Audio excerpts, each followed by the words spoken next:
Bonsoir, votre rendez-vous quotidien 7 minutes avec, consacré aujourd'hui au tennis de table, l'effet tennis de table après les JO. Les frères Lebrun nous ont fait carrément vibrer. Est-ce que ça a boosté les inscriptions dans les clubs? Quelles sont les règles du tennis de table et les qualités demandées? On va tenter, oui, de s'y mettre. Mais avant cela, le QR code est toujours présent à l'antenne pour vous inciter à nous proposer des idées de thèmes pour les prochaines émissions.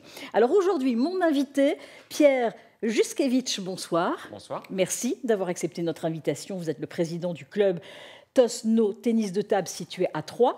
Alors l'effet tennis de table, c'est vrai, je le disais, après les JO, après les victoires des frères Lebrun, c'était incroyable cet engouement en France.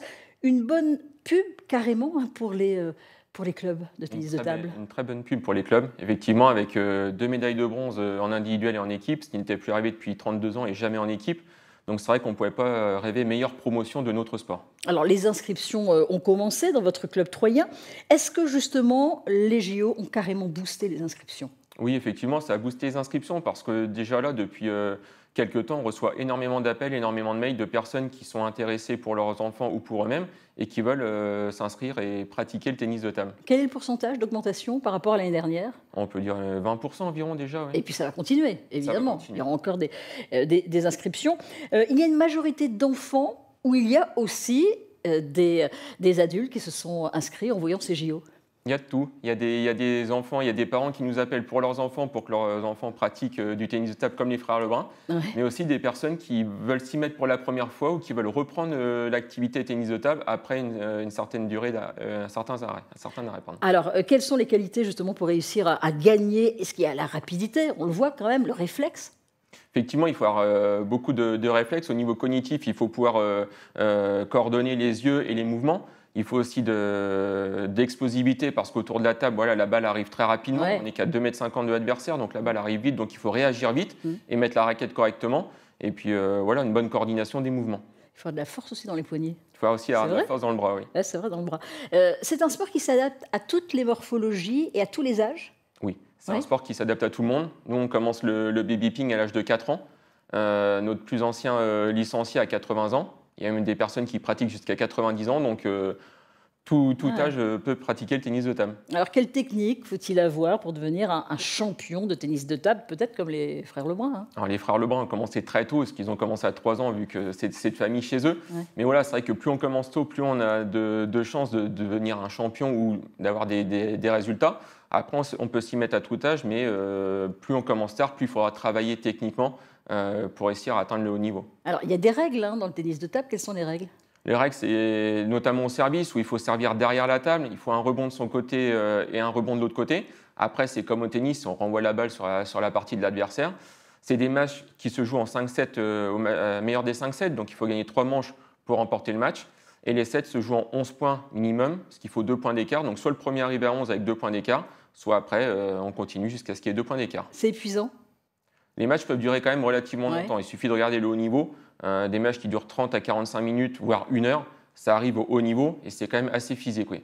Alors, on va parler du matériel. Le matériel est abordable pour débuter, je suppose, et de plus en plus cher au fil des années, par exemple pour les compétitions. C'est ça, les jeunes qui s'initient au tennis de table commencent avec une raquette qui coûte 15, 20, 25 euros.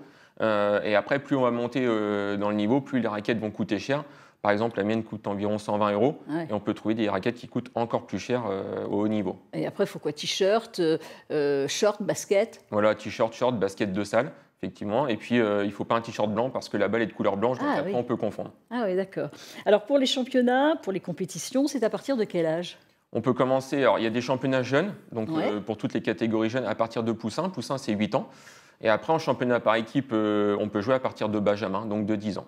À partir de 10 ans. Alors, le prix justement d'une licence? Alors nous, pour les enfants, il est de 140 euros et les adultes de 150 euros. Donc 140 euros ou 250 euros sur l'année. Sur l'année. 150 euros sur l'année. Et combien de licenciés actuellement? Actuellement, on est à 162 licenciés. Ouais. Et donc là, vous pensez vraiment augmenter tout au long de l'année? Voilà, un rêve, ce serait d'atteindre les 200 licenciés cette année, mais voilà, on peut y croire. On peut s'inscrire tout au long de l'année. On peut s'inscrire tout au long de l'année. Bon, l'entraînement, c'est quoi? Une fois, 2 fois par semaine, un peu plus? Alors nous, on a la chance d'avoir une salle qui est ouverte tous les jours, donc de 17h à 22h.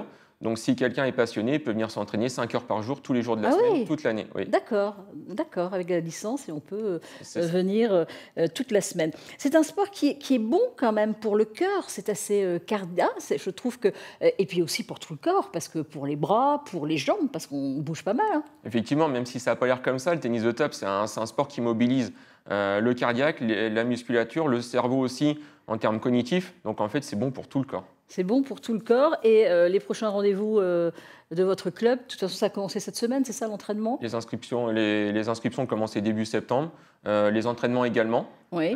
Donc voilà, on peut s'inscrire tout au long de l'année. On peut encore s'inscrire. On peut encore s'inscrire. Un mot sur, enfin un mot, même une phrase, ou ce que vous avez ressenti quand vous avez vu ces JO et ces frères Lebrun. Qu'est-ce qui vous a impressionné le plus? Le plus, alors pour l'avoir vécu en direct, la médaille de bronze, c'est vraiment la rapidité d'exécution des gestes à ce niveau-là. Et aussi, ça m'a marqué, c'est vraiment l'engouement autour du tennis de table, parce qu'il n'y avait pas ça avant. Et les frères Lebrun ont réussi à emmener toute la France derrière eux. Incroyable, hein, Et ouais. c'est vraiment incroyable et c'est bon pour notre sport. C'est bon pour le sport, mais vous les suiviez avant? Oui, parce que quand on est fan de tennis de table, on les suit avant, donc on les suit depuis qu'ils ont commencé à percer au niveau mondial. Et voilà, c'est grâce aux JO qui sont apparus aux yeux de tout le monde à ce niveau-là. Et les petits, quand ils s'inscrivent, là, justement, quand ils ont commencé l'entraînement, ils vous disent, bon, je voudrais être justement un des frères Lebrun, Voilà, ou comme le frère Lebrun. c'est ça, chaque sport a ses stars. Ouais. Et nous, c'est vrai que les jeunes s'identifient beaucoup aux frères Lebrun. Ils ont 17 et 21 ans. Donc pour les jeunes, c'est leur idole à qui ils peuvent s'identifier et à qui ils veulent ressembler. Bon, et c'est pour tout le monde, pour les filles, pour les garçons, évidemment, pour pour tout tout le le monde. Merci beaucoup Pierre Juskevich d'avoir accepté notre invitation. Je rappelle que vous êtes le président du TOSNO, tennis de table, situé à Troyes. Excellente soirée, si 19-20 continue avec l'actualité.